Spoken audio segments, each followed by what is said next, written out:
20 runners lined up. And they're off. Walking out of stalls, the Grey Western, and this the opening evening's feature, the Connacht Hotel Amateurs Premier Handicap over 2 miles. Vying for the lead, Plantier with Riviera Queen. With them is Dawn Rising, the quartered cap, and in by the rail, the top weight Fairbanks as they sort themselves out. Comfort Zone Handy, followed by Mon Coeur and Familiar Dreams. War Rooms, blue cap on the outside of the shunter. And they're followed down into the dip by Ragman's Corner. It is Dawn Rising, one out from the rail, just edging it from Fairbanks, followed by Comfort Zone Riviera Queen, the shunter on the outside of Plantier. And these are tracked by Familiar Dreams, and close to the rail on the inside is Mon Coeur. And they're tracked by War Rooms and God of Thunder, Westminster Moon. And then Filey Bay, as they turn into the straight the first time, heading for their final 1.5 miles in the Connacht Hotel Amateurs Handicap. In front by length now is Dawn Rising from Fairbanks, then Riviera Queen. Disputing the fourth, the Comfort Zone, the shunter and Mon Coeur, followed by Plantier, Ragman's Corner. Familiar Dreams, God of Thunder and War Rooms, Westminster Moon and Zoffman and Tollstone and Filey Bay and Waran. And then further back in the field to Weston, who's picked off a handful at the back. Too bossy for us. Royal Hollow and Falconade. Closely grouped. Soon at the halfway stage, it is Dawn Rising, Anya O'Connor. On the inside is Fairbanks and Darren McGill. A break of 1.5 lengths to Riviera Queen and Barry O'Neill just third from Mon Coeur, David Doyle. In between those two was Comfort Zone and Derek O'Connor, and then Familiar Dreams and Josh Williamson with the shunter. And Harry Swan as they go up the far side of the track, 7.5 furlongs to go. Matching strides are Fairbanks and Dawn Rising, 1.5 lengths in front of Riviera Queen, who's just showing up in third. From on the inside is Mon Coeur with Comfort Zone, followed by the shunter and Plantier. Very little has changed up front, having gone past the halfway stage. They're returning to the point at which they started. Fairbanks on the inside of Dawn Rising. Gone up to the pair, Riviera Queen to make 3 abreast. Then Comfort Zone, Mon Coeur, the shunter, Plantier, Familiar Dreams, Ragman's Corner, War Rooms, God of Thunder next on the outside, the blue jacket. Followed by Westminster Moon and Filey Bay and Zoffman and Waran. Weston is next. Racing to the top end of the back straight. It's a 3-way tie for the lead. Riviera Queen joins issue with Dawn Rising and Fairbanks. 2 to the good over Comfort Zone, who's just fourth from the shunter, and then Mon Coeur and Plantier in Ragman's Corner.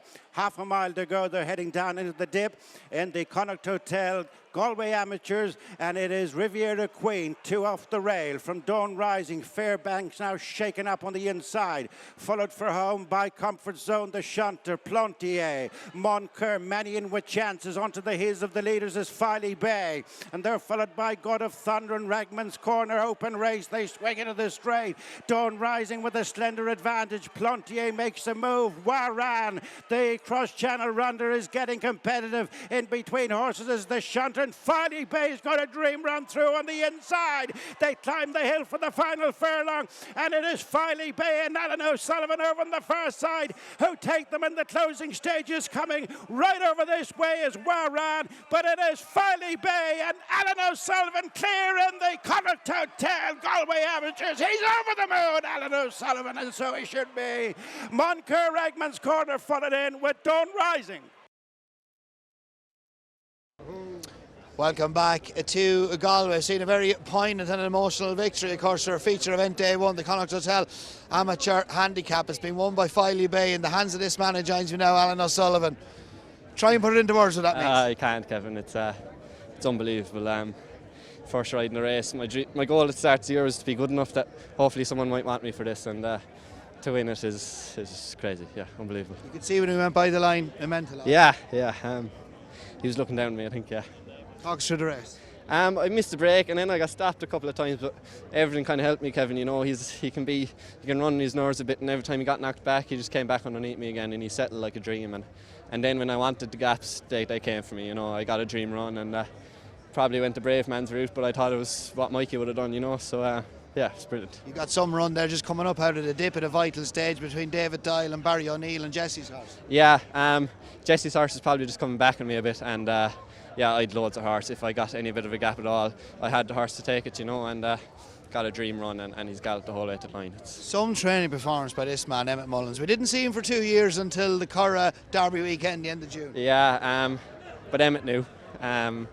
And yeah, I've been in there a couple of times recently, and I've sat in this fella a couple of times, and Emmet told me he had a good squeak, and so when he ran me, Saturday morning at 10:30, that he had me on him, I tried not to get too excited over the phone, but I was buzzing, yeah. And as soon as you kicked off the bend, I'd say you were waiting for that winning post, weren't you? Yeah, but I thought I had enough horse that if something did come, that I was confident I'd go again, and yeah, I had time to look at the screen and take it all in. It was brilliant. He's a 142 rated hurdler. That was only his 6th run on the flat as well. He's got a good turn of foot, this horse, which you need. He kicked off the bend, but he stays well, obviously. Yeah, I thought going into the dip that I had a couple more gears. Look, it's an unbelievable training performance. I said it, but Emmet put his neck on the line to get me on this horse, and I'll owe him one forever. I'm incredibly grateful and grateful to Mr. McManus and Mr. Berry. It's to be given an opportunity like this. I know he's a big price, but they thought he had a good chance. So to put the confidence in me, I'm so happy that I was able to pay Emmet back. Truly justified. Every amateur wants to win this one. It's massive. It's maybe the Cheltenham Fox Hunters, and then this is a very close second. It's a dream come true, Kevin. You have one more to come. Mask Garville in the last was runner-up, of course, the Davy Crockett first run. Yeah, he's a consistent old type, and he stays well, and very grateful for Harry keeping me on him. I probably got it wrong the last day, turned into a sprint, and that won't suit him. So Galway probably shouldn't happen today, hopefully. Look, it's a Galway bumper, it's going to be competitive, but he's the most solid form in the race. Well done. You've joined an illustrious roll of honour by winning the big Connacht Hotel Amateur Handicap. Enjoy every minute. Thanks a million, Kevin. Thanks very much. Thank you. Welcome back to Galway. Emmet Mullins joins me now after winning his 2nd, of course, Connacht Amateur Handicap. Of course, one of it teed up a couple of years ago. This is some training performance. Well done. Yeah, no, it's been a long plan as such. Well, the plan was last year, and that it never materialised. Just wasn't happy with him. He didn't get injured or anything, and I ended up sending him home twice. And a bit of patience, thankfully, from JP has paid off. We hadn't seen this horse for 2 years until a cracking comeback run in the Curra Derby weekend. Yeah, no, he was drawn in the car park that weekend, and Luke, I think, was at rode him and gave him a lovely ride. He said he blew up, and no, it just timing wise, it's all come together, and thankfully we had no hiccups or any issues this year, and it was just meant to be. 9-year-old, he's likely racing the greater scheme of things. I know he missed those 2 years. 142 rated over hurdles, and that was only his 6th run on the flat. Yes, yeah, look, he's a consistent horse. He's been knocking on the door in plenty of big races. Galway hurdle, I think he was 5th, and he was placed in the Betfair hurdle in Newbury, and he's been competing at the top table, and delighted to see him get his big day now. And was he your main one? I know it's easy to say after it now. You had, 3 bullets to fire at it, but was he the one you were really fancying? I fancied him strongly, and I thought he was a great each way bet. I tipped him up plenty to people each way. On form, I think Tollstone had a live chance on his form in November Handicap last year, but he got struck into in Bellewstown on his prep run, and he ended up standing in the stable for 7 days, so that wasn't ideal. He had to get a few staples, but he had a horror trip around on the outside, and didn't pan out for him. But no, Alan was drawn better and got a lovely run round. Probably wasn't much between them, but it was just meant to be, as I say. And he did. Alan gave him a very clever ride, didn't he? Yeah, he boxed clever, cut the corners, got him switched off, and produced him a well-timed run. He's not in any other day this week, which is unusual for you. Yeah, no, he probably wants every inch of the 2 miles now at this stage. But no, I think fingers he'll be back for Cesarewitch campaign at the back end. Okay, rest of the week, today especially, you have around 15, 16 horses to run for the week, don't you? Yes. You have a well-touted newcomer in the bumper. Everybody's talking about this horse of Emmet Mullins by authorising the last. Yes, Turkish authorised bred, so that'll be an interesting one. We won this with an American bred Temple City before in the past, so it's they can come from anywhere. Tell us how he was. Am I right saying authorised was standing in Turkey? Was he? No, he was standing in one. He was standing in Turkey for a few seasons, and this is one of his Turkish crops. Yeah. So. How did you source this? He was at the Land Rover sale and last year, and he's he's an athletic, racy type, and I think he's tough enough too. So no, fingers crossed. It'll be interesting to see if Turkish Bred can win the bumper in Galway. Put it this way to you, will you be disappointed if he's not fighting it out? That's it. No, he'll be bang there, and he won't be far away. Yeah, it's going to be a competitive race. A couple of ones that runs under their belt, but no, he'll be thereabouts. See music in the talk on the place. Yeah, he's had a great day in Punchestown. His jumping can let him down at times, but I think I said if he can manage to get over the first and be in a reasonable position, he won't be far away. It's usually his bogey fences the first. Great start to the week. Thanks very much.